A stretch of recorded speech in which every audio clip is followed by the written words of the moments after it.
Mesdames et messieurs, bonsoir. Soyez les bienvenus pour cette nouvelle édition de notre journal de 22h. À la une dans l'actualité.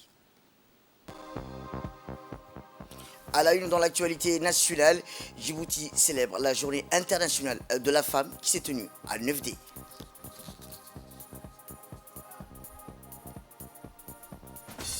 Et enfin, dans l'actualité internationale, 2 morts et 16 blessés dans le déraillement d'un train près du Caire. C'est ce que nous allons voir en fin de journal.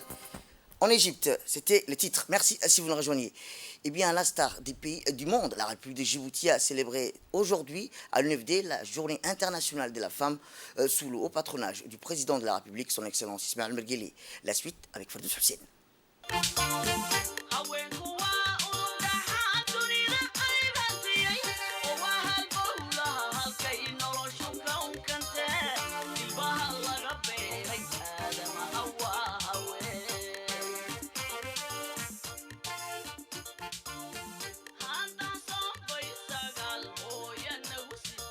Nous sommes ici à l'UNFD à l'occasion de la célébration internationale de la femme, placée sous le thème cette année digital inclusif pour l'émancipation de la femme, notamment pour reconnaître ses droits, l'égalité des sexes. Cette journée a également vu la participation du chef de l'État Ismaël Omar Guelleh, accompagné de la première dame et présidente de l'UNFD, Madame Khadra Mahmoud Haït.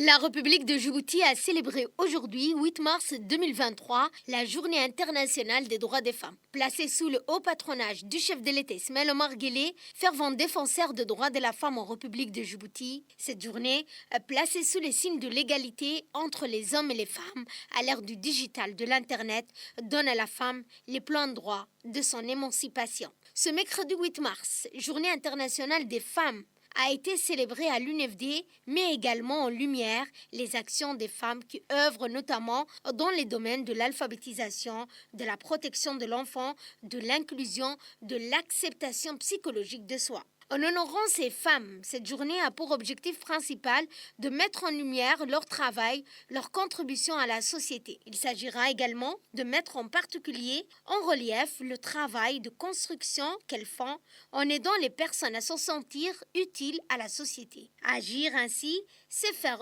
œuvre utile. Un autre objectif est la sensibilisation au développement psychologique pour l'acceptation de soi et l'autovalorisation visant aussi à souligner l'importance de considérer toute personne dans sa dignité d'être humain. L'amélioration de l'image de la femme, la sensibilisation de la population, la création d'un cadre de promotion des actions des femmes et la valorisation des actions de la femme sont parmi les résultats attendus lors de cette journée. Notons également la forte mobilisation des femmes journalistes de la RTD. Rappelons que lors de cette journée internationale de la femme, le chef de l'État était accompagné de la première dame et présidente de l'UNFD, Madame Khadra Mahmoud Haït.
Eh bien, cette journée est l'occasion de faire le point sur les réalisations passées et de jeter un regard sur les perspectives de l'avenir et les opportunités qui attendent les futures générations des femmes à l'ère numérique.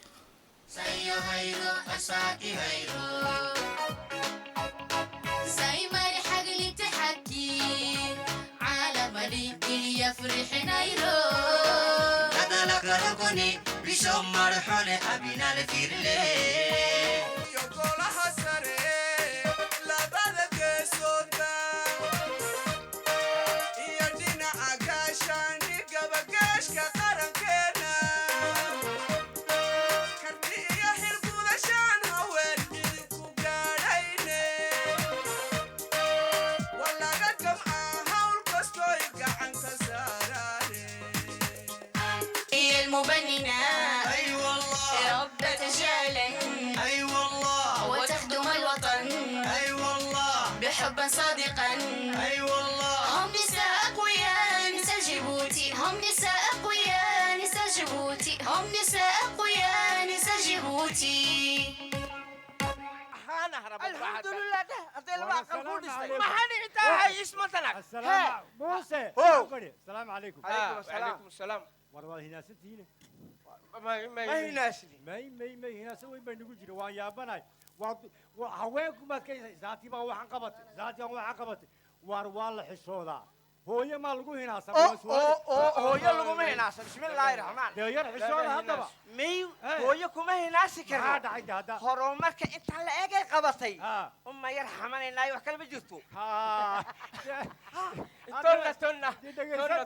تنا يكتاج أي سنو هنا لنمويو يا عمو محا هينا ما في لك الدلا يوم ما كوهر صح هي لما دي في لو قاعد يكرر لي سفرك هاي سح انت برا وافهم ايا ودفتا يوم مقطع اقل خيا ودس ساعون تيتي حاجاتكم مغريدين وارينا هذا هذا ما صحتين ما يوجد جوكسنو ما جوكستين ولا ندف ده ولا يندف سوما إمي كان هذا دقاقني إن مرسون واحد وقتها إن واحد سبعة أساس بلي هواك وحكي نوجاري عيلك اللوغو سو أساسيات جرينيسي وين فديدتي ما شاء الله السلام وحلكن وحي جلو دم حكا بالغا قادا صح وزارة يد waxay ku shaqeeyaan wixii siyaasadda jaagoynta xeerka هي wardu markaa socdaan daayo maxaa way sidee الله باركي الله باركي ودارتي هوينك أدوكيها الوضع ودارتي هوينك أدوكيها الوضع انت ساعة عصرك دنيا كير قلي هوينك غارك ويا غالي سنينا يو هوينك غارك وانا لي اللي جدكي هبولاي هوينك غارك ودارتي هوينك أدوكيها الوضع ودارتي هوينك أدوكيها الوضع. Écoutons à présent la secrétaire générale de l'UNFD lors de la Journée internationale de la femme qui s'est tenue à l'UNFD.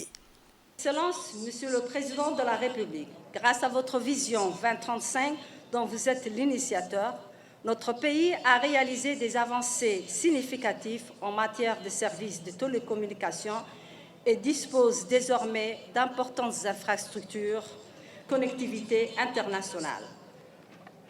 Par conséquent, profitant de ces multiples atouts qu'offre notre pays, notre organisation, sous l'égide de la Première Dame, Son Excellence Mme Khadra Mohamed Haït, et avec l'appui de ses partenaires au développement, a mis en place un certain nombre de programmes autour de ces outils technologiques, notamment la mise en place d'un système de gestion de l'information pour les cas de violence basés sur le genre.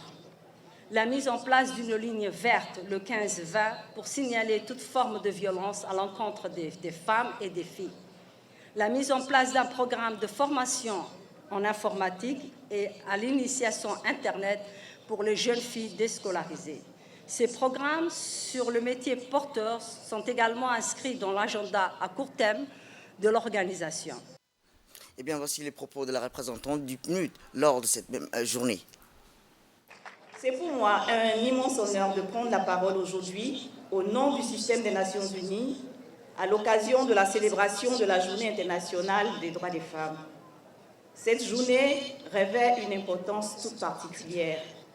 Elle est l'occasion de célébrer tous ensemble le chemin parcouru dans la promotion des droits des femmes et des filles à Djibouti et à travers le monde. L'occasion également de faire un état des lieux de mettre en lumière les progrès remarquables qui ont été réalisés, mais également les efforts importants qu'il reste à fournir, tout en rappelant l'importance de notre action collective. Car nous le savons tous, la lutte pour les droits des femmes et l'égalité des genres, c'est l'affaire de tous. Elle représente une priorité majeure dans la réalisation des objectifs de développement durable pour l'épanouissement des peuples. Excellences, Monsieur le Président, Madame la Première Dame, Mesdames et Messieurs, à cette occasion, permettez-moi de partager le message du secrétaire général des Nations Unies, M. Antonio Guterres, pour cette journée. Et je cite, « En cette journée internationale des femmes, nous saluons les accomplissements des femmes et des filles de tous les horizons des 4 coins du monde.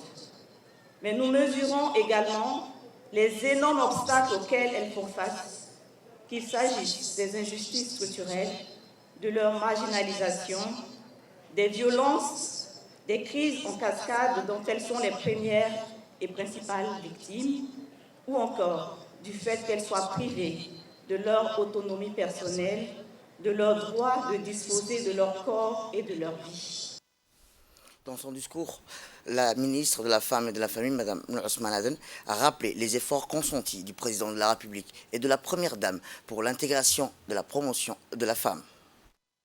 Nous célébrons aujourd'hui la Journée internationale des droits de la femme, fiers de nos acquis et prêtes à relever encore le défi d'une participation pleine et entière à l'œuvre du développement de notre chère nation.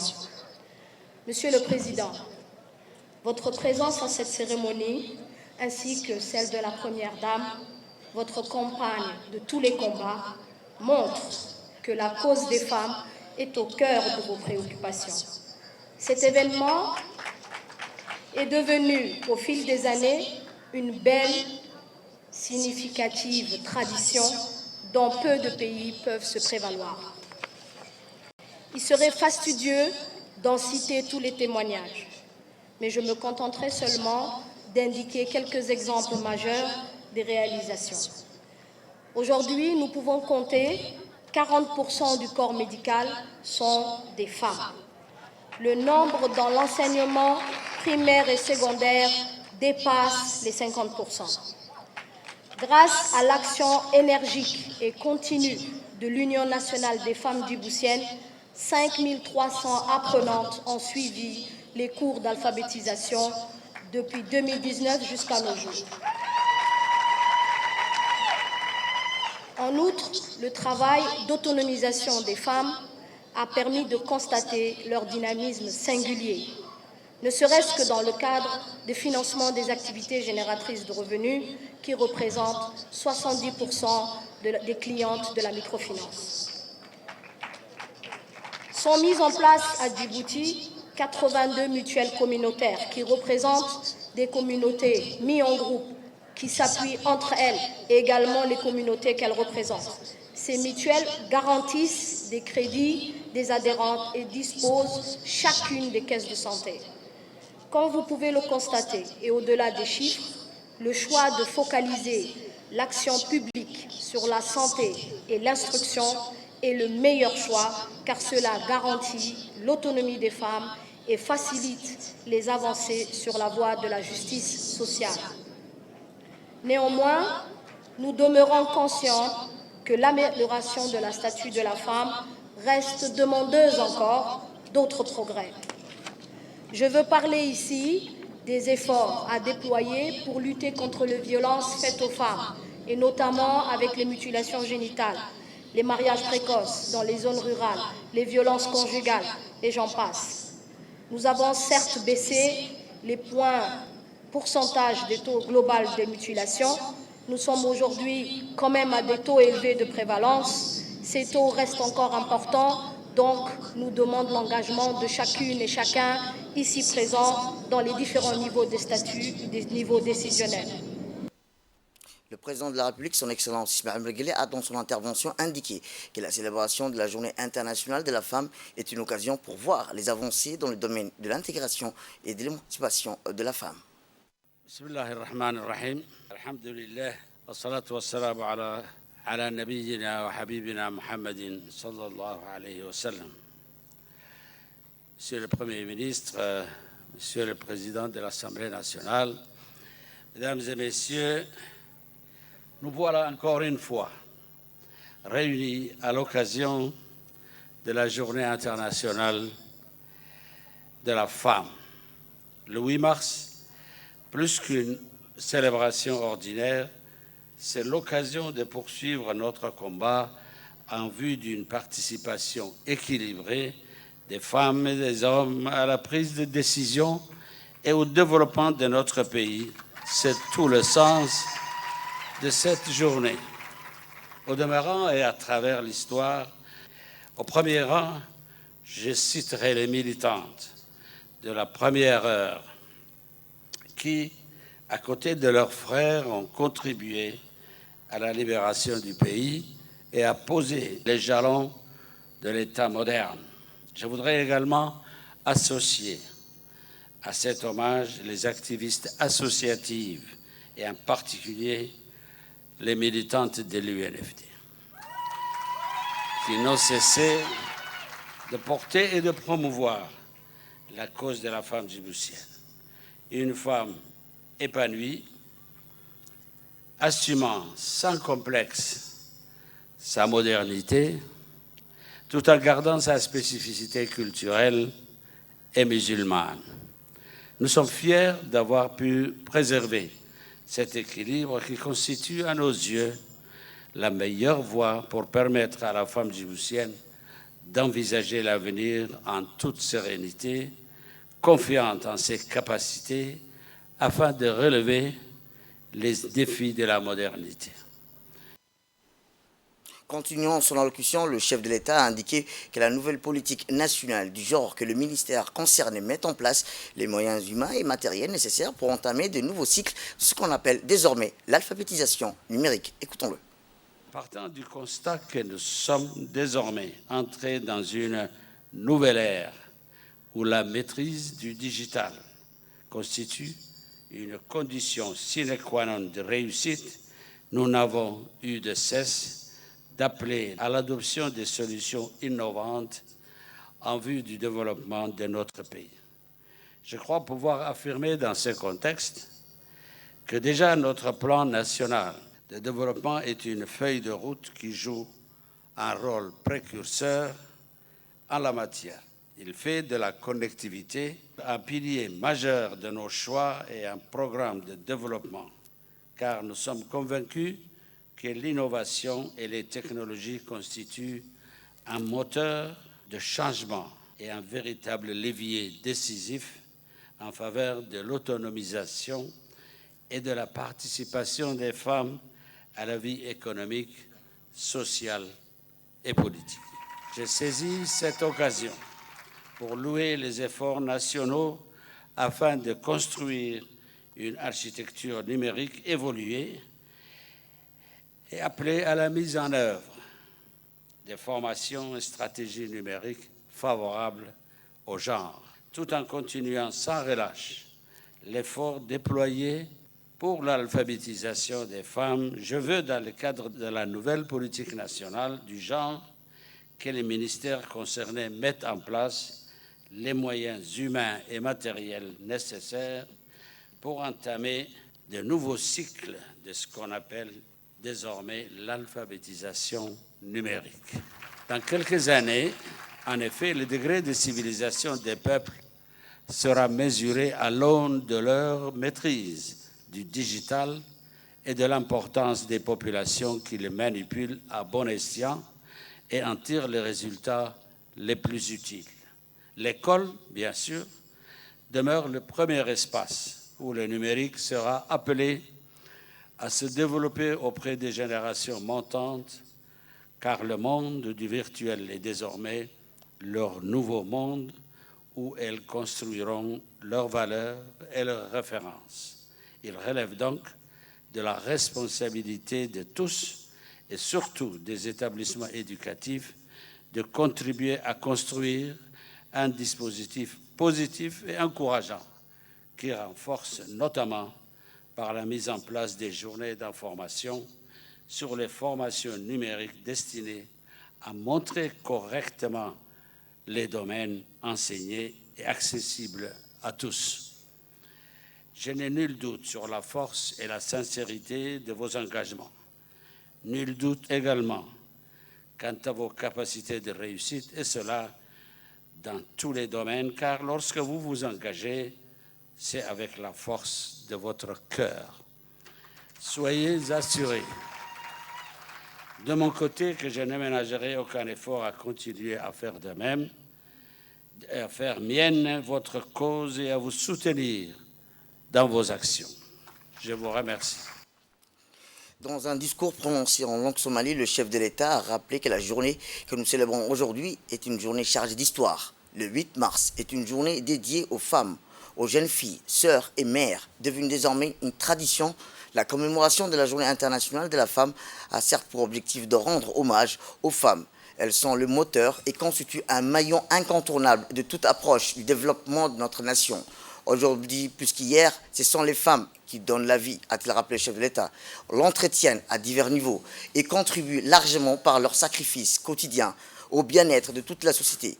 On peut évoquer pendant des heures sur comment elles sont importantes pour toute société qui veut aller de l'avant dans son développement. Je suis particulièrement ému lorsque j'entends que le nombre des femmes dans l'enseignement ne cesse d'augmenter.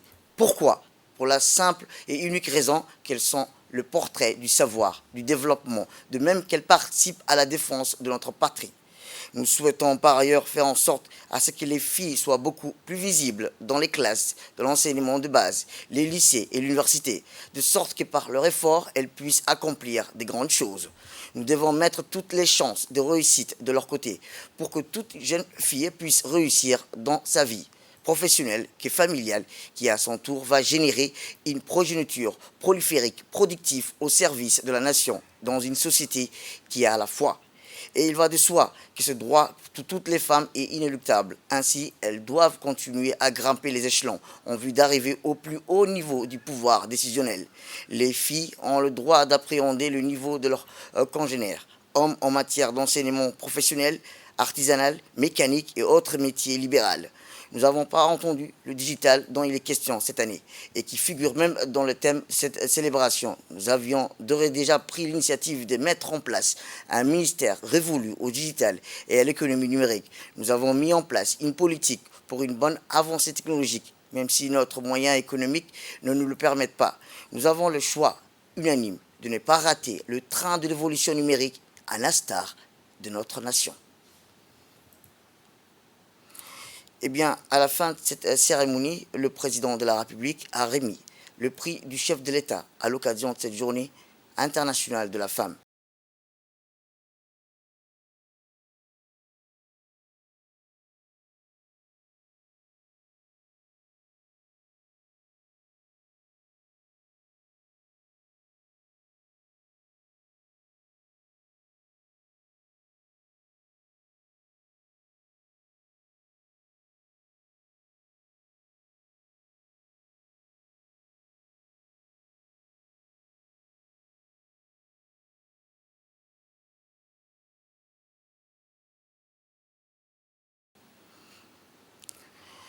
Notre équipe a pu recueillir quelques réactions lors de la journée internationale de la femme qui s'est tenue à l'UNFD. Aujourd'hui, nous sommes là pour la célébration de la Journée internationale des femmes. C'est une journée importante qui met en avant les avancées, notamment au niveau de l'accès aux droits pour les femmes à Djibouti. Et c'est une journée aussi avec laquelle le président, son Excellence Ismaïl Omar Guelleh, met en avant la politique du genre à Djibouti et son application. Et également, nous sommes réunis aujourd'hui ici au niveau de l'Union nationale des femmes, en présence aussi de la présidente de l'Union nationale des femmes, son Excellence Madame Khadra Mahmoud Haïd, auquel nous remercions et de leur soutien inconditionnel à l'avancée de la cause des femmes. Autre actualité dans ce 22h, c'est suite à l'élection de M. Dileta Mohamed Dileta à la présidence de l'Assemblée. de dimanche 5 mars, de nombreux messages lui sont adressés par des officiels depuis l'étranger. C'est ainsi que le président du Parlement arabe, M. Adel Al-Hassoumi, et le secrétaire général de l'Union interparlementaire, M. Al-Shoubaqa, et le président de la Ligue Al-Quds, Cheikh Hamid bin Abdallah, ont adressé des messages de félicitations au nouveau président de l'Assemblée nationale, M. Dileta Mohamed Dileta. Par ailleurs, le directeur général de l'Académie des sciences et technologies a adressé ces messages de félicitations suite à l'élection de M. Dileta Mohamed Dileta à la présidence de l'Assemblée nationale. Direction le ministre de l'économie et des finances chargé de l'industrie, M. Ilyas Moussa Dawale, qui a participé à la 15e réunion des ministres des finances de l'initiative Horn of Africa qui s'est tenue à Nairobi, au Kenya. Cette initiative regroupe les pays de la Corne d'Afrique, Djibouti, Éthiopie, Érythrée, Soudan, Somalie et Sud-Soudan, des partenaires au développement de l'IGAD et comme observateur Japon, France, Royaume-Uni et vise à soutenir le développement par l'intégration régionale. Au cours de leur réunion, ils ont discuté avec intérêt les différentes voies par lesquelles un plus grand engagement du secteur privé pourrait être promu dans le cadre de l'OA. Ils ont pris note à la fois du contexte plus large lié aux possibilités offertes par l'accord de libre-échange continental africain et des possibilités spécifiques qui devraient être intégrées dans l'initiative d'intégration, y compris le développement d'un partenariat public-privé, élargir une plus grande participation du secteur privé régional à la formulation des politiques et des programmes et une diffusion plus large des objectifs à l'initiative, ce qui renforcera à son tour le contrôle par des tiers. Ils ont demandé une mise à jour sur le déploiement de ces actions dans environ 6 mois. Retour à Djibouti, sport à présent, les pongistes djiboutiens se préparent activement en vue des échéances à venir, notamment le championnat d'Afrique de l'Est qui se tiendra sur notre sol le 9 au 13 mars. Ils sont 17 joueurs, 7 chez les dames, 10 en masculin, à savoir été retenus pour prendre part à ces grands tournois, avec comme objectif décrocher un maximum de médailles. C'est au stade municipal qu'a eu lieu, se déroulera le championnat, que nos pongistes enchaînent des entraînements intensifs et réguliers sous le regard vigilant de leur coach. Au total, 14 pays seront en lice, à savoir les Comores, l'Éthiopie, l'Ouganda, le Kenya, le Soudan, le Maurice, le Madagascar, le Rwanda, les Seychelles, le Soudan du Sud, la Tanzanie et les pays hôtes. Plusieurs épreuves seront au programme par équipe hommes et dames et la compétition individuelle hommes et dames. En attendant l'arrivée des délégations et qui se ressemblera à l'inspecteur des tables, donner les consignes aux locaux, aux arbitres locaux. Dans les futsal, on se prépare pour le jeu régional, championnat d'Afrique de l'Est, jeu régional, là où il y a 14 pays qui vont participer. Après 2 jours, je me suis préparé au centre français à Sipalian pendant des mois, durant 2 mois, du janvier jusqu'en mars. Donc espérons qu'on va remporter une médaille pour les pays.